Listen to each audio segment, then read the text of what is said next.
เบิ่งเป็นอย่างทุกคนเนาะมันก็การันตีบ่ได้นะว่าเขาสิบวกทุกรอบบวกทุกมือเนาะก็เปลี่ยนไปได้ยากเนาะมีแต่บวกอย่างเดียวนี่ห้วยมันก็รวยแล้วเนาะการเทรดมันก็มีได้มีเสียคือที่เขาว่าแหละมา4-5มื้อกำไรเฮา600มาเมื่อวานเฮาเสียไป300เลยก็จังซี่แหละเนาะคันว่าได้รับแม่นๆเนาะตลาดแต่ละมื้อก็บ่คือกันเนาะเฮาก็สิให้แบบมันได้ทุกมื้อนี่ก็เป็นไปได้ยากเนาะถ้างั้นนี่นี่เนาะเฮาต้องหยุดให้ได้เนาะหลักๆต้องหยุดเนาะต้องพักให้ได้เนาะคันว่ามื้อที่เฮาเทรดบ่ได้วิเคราะห์กราฟบ่ได้แล้วเทรดอย่างเดียวนี่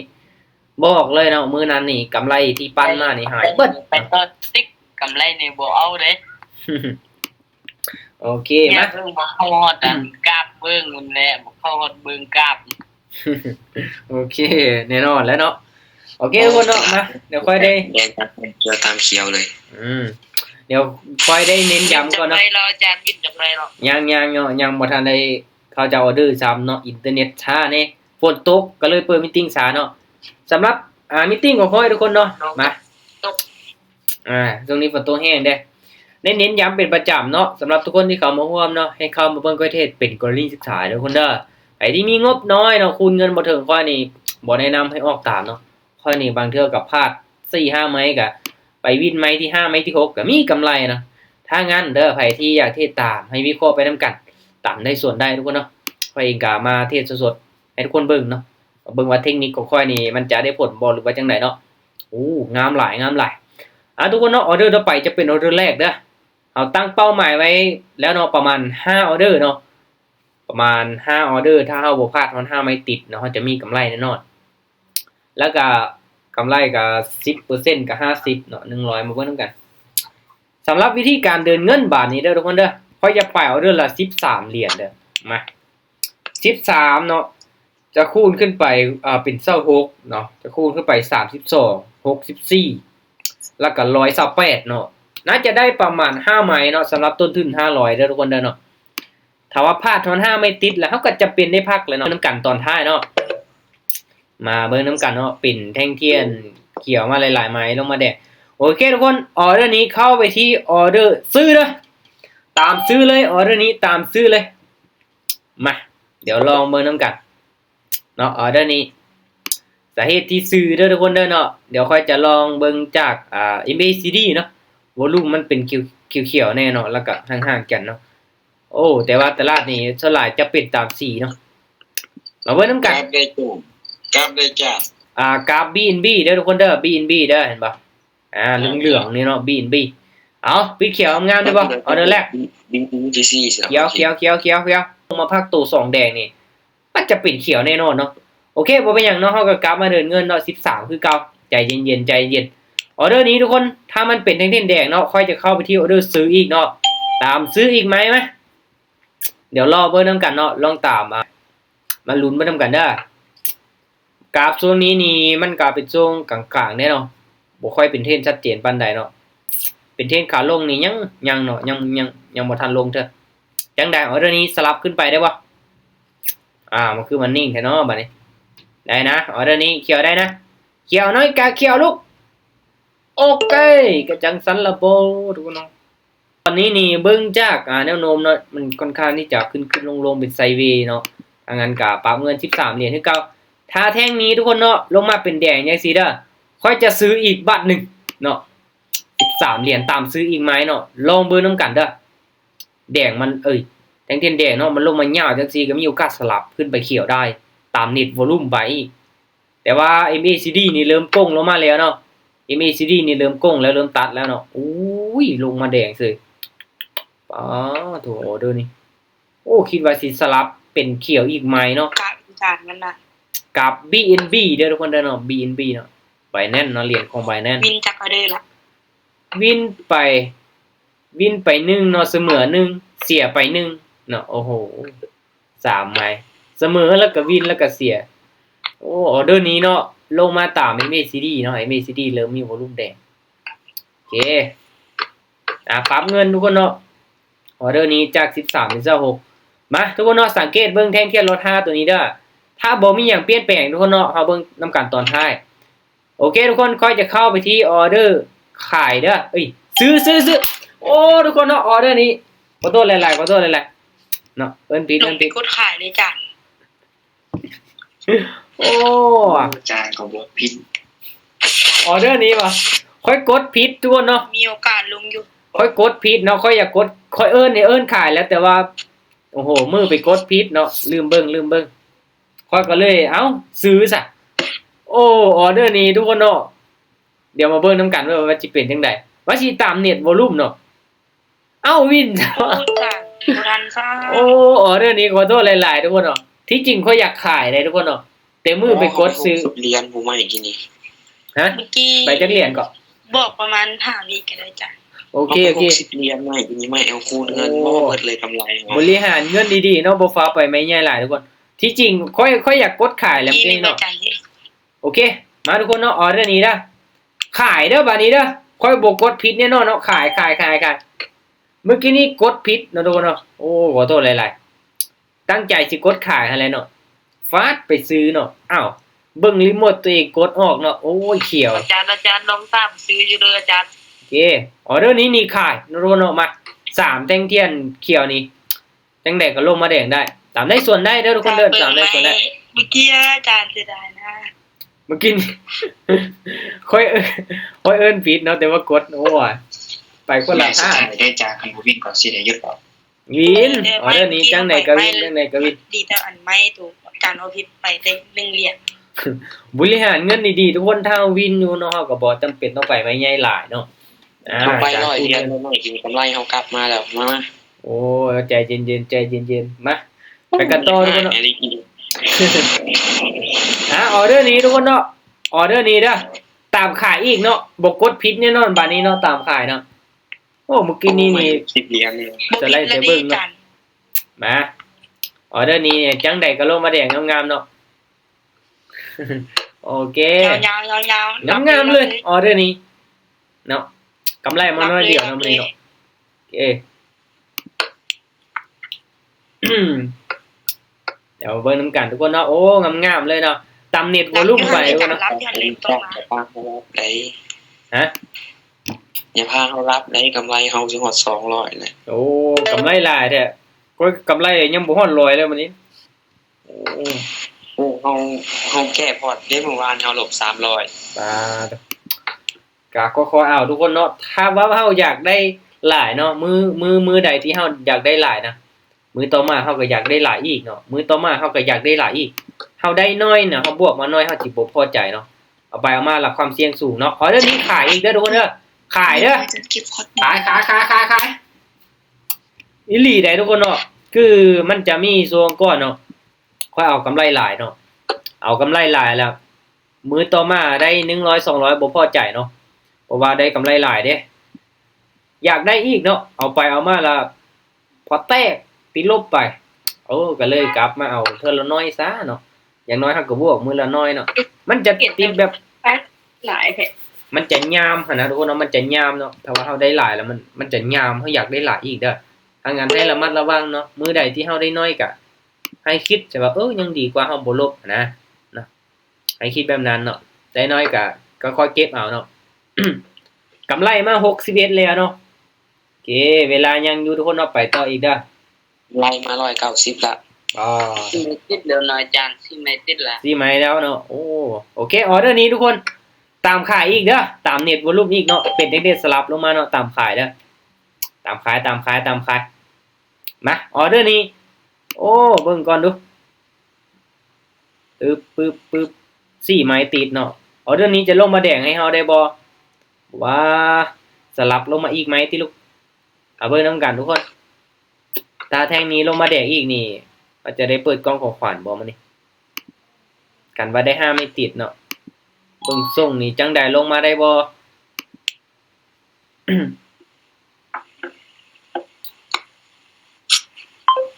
โอ้บ่ได้ทุกคนเนาะบ่ได้สับได้แต่4ไม้เนาะ โอ้อาจารย์ลงมาหารใบดีสับ อ้าวโอ้โอเคทุกคนเนาะโอ้เสียดายว่าสิได้5ไม่ติดเนาะบ่ได้สับมาปั๊มเงินไปต่อถ้าเฮาวินแล้วทุกคนเนาะเฮาบ่จำเป็นต้องไปไม้ใหญ่เด้อเฮาเสียก่อนเฮาจังคูณเงินขึ้นไปเนาะ อ๋อเขียวแล้วเนาะลองตาม USD ขึ้นไปเนาะงามๆเลยแหละเป็นเด็ดสลับอีกเน็ตโวลุ่มก็ซีลงเนาะมาออเดอร์นี้เอากำไรอุ้ยโอ้ลงมาแห้งเด้อ พิลึกตลาดสวิงแห้งอะไร โอ้ นี่ลงมาแห้ง จังไดลูกขึ้นไปเด้ลงมาได้ก็ต้องขึ้นได้นะแค่นี้โอ้ทุกคนนอนลงมาแห้งแท้จังได้อุ้ยบ่ฮอดตัวนอนน้อยเดียวโอ้เสียดายเมื่อกี้นี้กำไรไป60แล้วทุกคนเนาะแต่ว่าอยากได้5ไม่ติดเนาะบ่ฮอดจัง ได้โอเคกดคือออกไป กดขายออกซื้อกดซื้อโอกาสมาแล้ว เห็นครูการไปส่วน แม่นเนาะมันกำลังเป็นคู่อยู่เนาะแต่ว่าค่อยต่ำเน็ตวอลุ่มเนาะโอเคคูณเงินทุกคนเนาะออเดอร์นี้ต้องไปอยู่ที่โอเค48เนาะ50เลยออเดอร์นี้ซื้อเด้อทุกคนเด้อซื้อเอิ้นสาได้นึงเนาะ3แท่งเทียนแดงเด้อทุกคนเด้อมาเบิ่งน้ำกันว่ามันสิได้ผลบ่ลองเบิ่งน้ำกัน3แดงเขียวนึง เขาไม่ได้ออกซ้ำ ต ใหม่ ลาดดีแต่บ่ดี1 วิ ก็อันตรายอยู่เนาะเพราะว่าที่ผ่านมามันลงมาหลายแดงเด้อเนาะออเดอร์นี้ก็ตามเทคนิคไปก่อนเนาะมาเบิ่งนำกันเด้อนี่เบิ่งส้มนี่โอ้น่าจะจังไดลูก3แท่งเทียนโอ้ทุกคนเนาะน่าจะบ่ได้เนาะแท่งน่าจะบ่ได้เนาะ ไปส่วนเห็นมันน่าจะ แม่นคิดว่าสิสลับเป็นไซด์เวย์เนาะเน็ตวอลุ่มนี่มันเริ่มบ่เข้าแล้วเนาะโอ้โหมันลงมาแดงหลายไม้โพดว้ายเอาไปเอามานี่กำไรเฮาสิหายได้นี่เนาะทุกคนเนาะตามได้ส่วนใดเด้อวิเคราะห์ไปนำกันเนาะมีเสียงรบกวนหน่อยนึงทุกคนปิดไมค์ให้แน่เนาะปิดไมค์ให้ก่อนเด้อเสียงรบกวนหน่อยนึงเดี๋ยวเราจะว่าดีๆออเดอร์นี้ผ่านก่อนเด้อออเดอร์นี้ผ่านก่อนถ้าไปนี่ค่อยจะตามขายอีกได้เนาะไม้นี้เนาะคันว่ามันพักตัวเขียวนึง ขายผักตู ออเดอร์นี้ซื้อ แต่ว่าก็ค่อยตามซื้อมา2ไม้แล้วเนาะค่อยก็เสียดายอยู่เนาะก็เลยผ่านก่อนซะเบิ่งรอจังหวะดีๆก่อนเนาะมัน ซื้อแล้วซื้อให้สุดอาจารย์ ซื้อแล้วซื้อให้สุดว่ะจังว่าหั่นแหละเนาะมันบ่เป็นแนวโน้มขาขึ้นซ้ํ ต้อง เนาะ ขายจนสุดเกียร์นี่ มันว่าสิกลับโตขึ้นไปบัดสุดท้ายก็กลับลงมาแดงอีกคือเก่าหั่นน่ะมันก็มันก็อันตรายอยู่เฮาจับจุดยากทุกคนเนาะเป็นแดงๆคือว้าวเนาะโอเคออเดอร์นี้ต้องคูณเงินเป็นไม้ที่4แล้วได้ทุกคน สา เนาะ มออเดอร์ติดแล้วจานขายจนสุดเกียร์ 3วันได้ติดแล้วว่ะโอ้ผมว่านี่พลาดไป3ไม้แล้วเนาะมาไม้ที่4ต้องไปอยู่ที่100เนาะ100เหรียญ50 100ยังมีโอกาสอีก2ไม้เนาะโอเคทุกคนเนาะทุกอย่างอยู่บนพื้นฐานการวิเคราะห์เนาะบ่มีไปฮู้ลวงหน้าออเดอร์นี้ทุกคนเนาะตามขายเด้อมาจับเลยออเดอร์นี้เบิ่งจากวอลุ่มของ MACD เนาะแล้วก็เบิ่งจากแนวโน้มขาลงเนาะออเดอร์นี้ ซื้อให้สุด โอเคมาเดี๋ยวเรามาเบิ่งนํกันว่ามันสิเป็นแนวโน้มขาลงมันสิลงมาหลายแดงบ่หรือว่าสิสลับขึ้นไปเขียวแล้วจังได๋ออเดอร์นี้โอ้ยบ่ว่าเฮ้ยลงมาได้ ลงได้ ล นะ งได้ออเดอร์นี้จังได๋ก็แดงได้นะจังซั่นล่ะบ่นี่ทุกคนเนาะ มักซิบแล้วจาน ปรับเลยเนาะคันบ่วินนี่บอกเลยปุ๊บเลยเนาะ ประมาณ300 โอเคอาจารย์โอเคน้องอ้อยิ่ง40เหรียญโอเค ป่าทุกคนเนาะอย่าหาทำ โอ้ เนาะ 3เดี๋ยวออกซ้ำ โอเคทุกคนเนาะตอนนี้ก็โอเคได้กำไรตามเป้าละพักเด้อทุกคนเด้อมาค่อยจะไปอีกก่อนเนาะไปอีกจัก 2-3 ไม้เนาะออเดอร์นี้ทุกคนเนาะค่อยจะขายอีกเนาะกลับมาเดินเงินปกติละกลับมาเดินเงินปกติค่อยจะขายอีกเนาะ กำไรเอามา240เหรียญเขาบอกก่อนเด้อ โอเคสุดยอดหลายเนาะพักก่อนทุกคนเนาะได้กำไรหลายแล้วก็พักก่อนเนาะประเทศไปต่อนี่ตลาดเริ่มผันผวนละเบิ่งจากไซเทียนเนาะขึ้นแฮงลงแฮงละ ถ้ามันบ่ดีนะเฮาวินดูออเดอร์เลยอยู่ ตามได้ส่วนได้เนาะแต่ว่าช่วงใดที่มันสวิงแน่น้อยนึงก็ให้ระมัดระวังทุกคนเด้อคันว่าจีดยากเทศแต่เฮาก็ไปไหมล่ะน้อยๆอ้าวเนาะ1เหรียญ2 รั เห บ รียญ เลยจานรับเลยออเดอร์นี้ จังเดกาแดงมินงามๆเลยแหละออเดอร์นี่ออเดอร์พักตัวเนาะถ้าว่า มา3 เดือนละ ถ้าว่าแบบเป็นแดงมาหลายๆไม้ทุกคนเนาะเขียวไม้นึงเนาะลงมาจังซี่นี่งามๆเลยเนาะมันจะลงมาแดงต่อโอเคตอนนี้กำไร79แล้วเนาะสิฮอด100อยู่บ่ทุกคนเอาให้มันฮอด100จังมัน 3 แดงจาน3 แดงอดีตเลย 3แดงว่ะโอ้ลงมาแดงยาวแท้โอเคทุกคนเนาะออเดอร์นี้ลองเบิ่งเนาะตามขายเด้อมาที่ผ่านมานี่แฮงขายลงมาหลายจังซี่นี่ มีโอกาสลงมาอีกแท่งหนึงเนาะยังบ่จับคักเฮ้ยจังได๋ลงมาแดงบ่ลูกโอ้แดงได้ออเดอร์นี้จังได๋ก็แดง ได้ ได้ นาลงได้นา ตามได้ส่วนได้ทุกคนเนาะมาจากแนวโน้มมันลงยังลงมาต่อหลายเนาะย้อนหลังแห่งขายมาหลายได้แทงนี้แห่งขายมาหลายเนาะแห่งขายเต็มร้อยเลยเนาะเป็นเทนเต็มลงมาจังซี่นี้เนาะ นิ่งได้คือกินเต็ม โอ้งามๆเลยแหละแทงนี้เนาะงามเลยแหละโอ้สวยงามทุกคนเนาะสวยงามมา โอเคทุกคนเนาะกำไรฮอด91แล้วอีกไม้นึงมาถ้าฮอด100นี่เฮาพักเนาะถ้าฮอด100เฮาพักเนาะโอเคไปปิดไม้ให้ก่อนเด้อทุกคนมีเสียงกวนนั่นนี่มาออเดอร์นี้เด้อมาลุ้นมานํกันทุกคนเนาะมาลุ้นมานํกัน พักตูจานพักตูคืออดี โอ ต เคแน่นอนเนาะออเดอร์นี้ขายเด้อทุกคนเด้อขายเด้อขายมาเอาออเดอร์สุดท้ายโอ้มีฮอดเด็กน้อยให้อีกคนปิดไม้ให้แน่ปิดไม้ให้แน่ ไม่เด้อกรุณาปิดไม่เด้อกรุณาปิด ส่วน ไม่ สุดเลย โอเคทุกคนเนาะโอ้มีฮอดเด็กน้อยให้อีกปิดไม้ให้แน่เดี๋ยวคอยเบิ่งก่อนว่าเป็นไผว่าเปิดไมค์นี่เนาะเบิ่งขออนุญาตเอาออกจากกลุ่มเด้อทุกคนเด้อเนาะถ้าว่าไผบ่ปิดไมค์เด้อขออนุญาตเอาออกจากกลุ่มเด้อ ลูกบ่ดีสมางอ โอ้เนาะโอ้งามๆเลยทุกคนงามๆเลยออเดอร์สุดท้ายงามๆเลย เสียงไว้ว่าเมื่อกี้นะ โอ้มีฮอดเสียงนิดหน่อยให้อีกทุกคน อาจารย์หล่อฮอตแป๊กอาจารย์หล่อฮอตแป๊ก บ่แม่นที่บอกลูกเราที่บอกบ่ว่าน้อยจังนะ โตจานสลับฮอตแป๊ก ปิดไมค์ให้แน่เนาะถ้าบ่ปิดไมค์ค่อยจะออกจากกลุ่มเด้อทุกคนเด้อค่อยจะออกจากกลุ่มเด้อเดี๋ยวค่อยเบิ่งก่อนเนาะอ๋อเห็นแล้ว ฮอตแป๊กฮอตแป๊ก น่าจะบ่แม่นที่บอกเดี๋ยวเบิ่งว่าแม่นบ่ อาจารย์ผู้มีชื่อภาษาจีนนะจีน แม่นเพราะกำลังปิดไมค์อยู่ ไปใส่สบายหูจังสิแตก ขอโทษหลายๆทุกคนเนาะโอ้ค่อยปิดไมค์แล้วเนาะปิดไมค์แล้ว ลาวนะจะฮอตแป๊ก บ่ว่าเห็นว่าก็ได้เนาะพอแตก กำไรมาหาเหรียญจาก15 กำไรมา5เหรียญเนี่ยกำไรบวกมา100กับ4เหรียญเนาะทุกคนเนาะกำไร100กับ4เหรียญเด้อ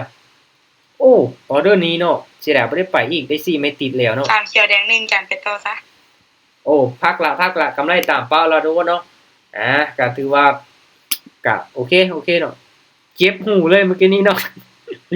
บอกให้ปิดไม่บ่ปิดทุกคนเนาะโอ้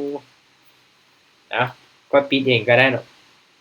เอาลูกเอาเต้าในเด้อ โอ้เอาลูกเอาเต้าในเด้อทุกคนเนาะโอ้อุกอั่งเลยเนาะเขาพวกมีตติ้งกันลูกให้เนาะยุ่งเลยจังซี่นี่บอกเลยทุกคนเนาะบ่มีสมาธิแกติดลมมือสวยว่ะออเดอร์นี้ล่ะมั่นใจสุดเนาะไป 4.15 ทุกคนเนาะขายเลยเด้อออเดอร์นี้ขายเลยเด้อขายเอามั่นใจสุด แต่ว่าเฮาก็เบิ่งจากแท่งเทียนมันดีๆได้เนาะถ้ามันขึ้นมาสูงนี่เฮานับเบิ่งเนาะมันขึ้นมาหลายแท่งแล้วเอาเรียบร้อยวะวินออเดอร์สุดท้ายก็วินไป4เหรียญแล้วนะมั่นใจสุดตัวเนาะ น่าจะรัดเงินเนี่ยมาเติมเหรอฮอตแป๊ก